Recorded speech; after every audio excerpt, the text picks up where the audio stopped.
नमस्कार दोस्तों, मैं डॉक्टर विनीता पांडे एक बार फिर आपके सामने उपस्थित हूँ और आज हम बात करने वाले हैं डीएलएड का जो आपका 13वां पेपर होता है, शिक्षा में समावेशी एवं जेंडर मुद्दे।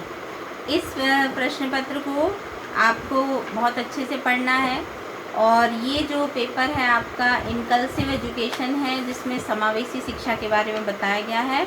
तो हम इसके इम्पॉर्टेंट क्वेश्चन के बारे में बात करेंगे, क्योंकि विद्यार्थियों के काफ़ी फ़ोन आते हैं, कमेंट आते हैं कि मैडम एग्ज़ाम पास आ रहे हैं, आप एग्ज़ामिनेशन के लिए हमको कुछ टिप्स दीजिए और एग्ज़ामिनेशन के लिए हमको इम्पॉर्टेंट क्वेश्चन बताइए। तो आपको ये मालूम है कि आपका जो पेपर होगा उसमें आपको सबसे पहले ऑब्जेक्टिव टाइप के क्वेश्चन पूछे जाएंगे, फिर आपका अति लघु उत्तरीय प्रश्न होता है, फिर लघु उत्तरीय प्रश्न होते हैं और उसके बाद फिर आपका दीर्घ उत्तरीय प्रश्न होते हैं। उसी फॉर्मेट में हमको जो जो मेन चीज़ें पढ़नी है उसको मैं बता रही हूँ, आप लोग देख लीजिएगा, क्योंकि आपका जो टोटल ये जो पेपर है इसके सिलेबस में आपको 3 यूनिट दी हुई है। फर्स्ट है भारतीय समाज में समावेशी शिक्षा और बहिष्करण, सेकेंड है विशेष आवश्यकता वाले बच्चे, शिक्षण उपागम एवं कौशल, और तीसरा है आपका जेंडर, स्कूल एवं समाज। तो इसको हमको देखना है। तो सबसे पहले हमारा जो फर्स्ट यूनिट आता है इसमें हमको क्या पढ़ना है ये आप देखिए। समावेशी की परिभाषाएं और समावेशी शिक्षा वास्तव में क्या है और इसकी विशेषताएं क्या हैं, इसके लक्ष्य क्या हैं और इसकी अवधारणा क्या है। साथ ही वंचित बालक के क्या लक्षण होते हैं, जेंडर शब्द का क्या अर्थ होता है और इसमें शैक्षिक समस्याएं क्या क्या आती हैं, समावेशन के प्रोत्साहन और बहिष्करण के लिए हमको उपाय देखने हैं, समावेशी शिक्षा में आकलन की प्रकृति को हमको देखना है और समावेशी शिक्षा की 4 विशेषताएं भी हमको यहाँ पर पढ़ना है। समावेशी पाठ्यक्रम किस प्रकार का होना चाहिए, शिक्षा व्यवस्था में बहिष्करण और समावेशन क्या है, हमको ये भी देखना है। मौखिक संचार में बाधिता में कौन से दोष उत्पन्न हो जाते हैं, बालिका शिक्षा में अध्यापिकाओं के अभाव का कारण जो है वो वर्तमान में क्या है, हमको ये चीज़ें देखनी है। फिर आपका आता है सेकेंड यूनिट। तो सेकेंड यूनिट से हमको लेकर के चलना है विशेष आवश्यकता वाले बच्चे क्या हैं, समावेशन के बारे में ऐतिहासिक दृष्टिकोण बताना है, संज्ञानात्मक विकास और अधिगम की प्रक्रिया को हमको पढ़ना है और उसमें आने वाली कठिनाइयों के बारे में देखना है।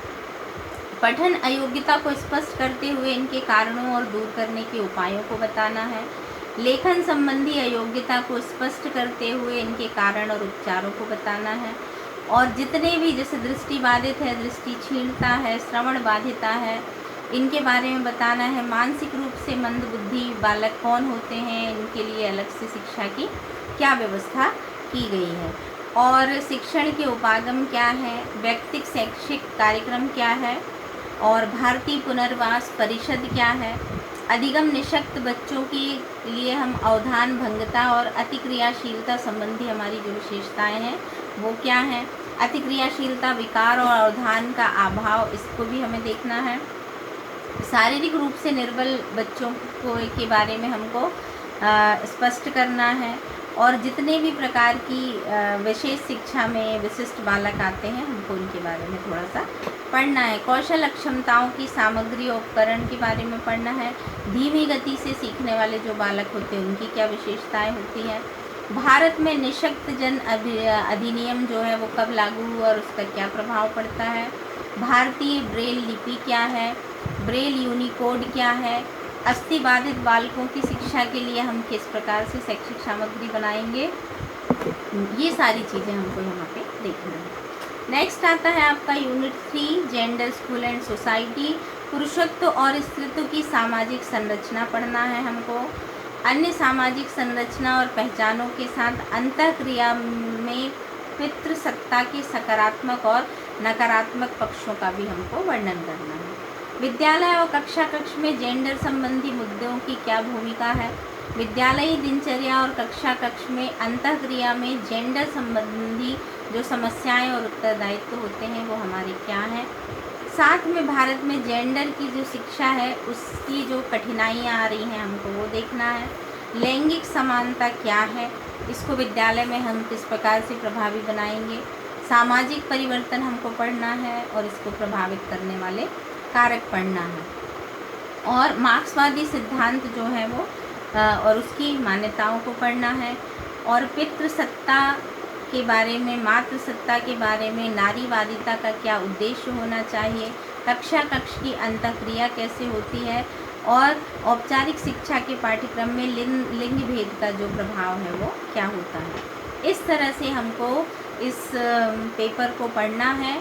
और इसमें जितने भी अभी आपको वस्तुनिष्ठ क्वेश्चंस भी होंगे और एक लाइन में उत्तर दीजिए, अति लघुत्तरीय वाले होंगे, फिर लघुत्तरीय होंगे, तो आपको उसी तरह से पढ़ना है।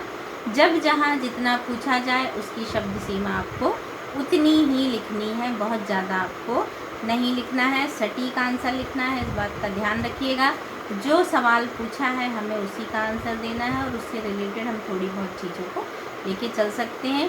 फ्लो चार्ट को बनाना है, उसके माध्यम से ही हमको आंसर लिखना है। आज के लिए बस इतना ही। धन्यवाद।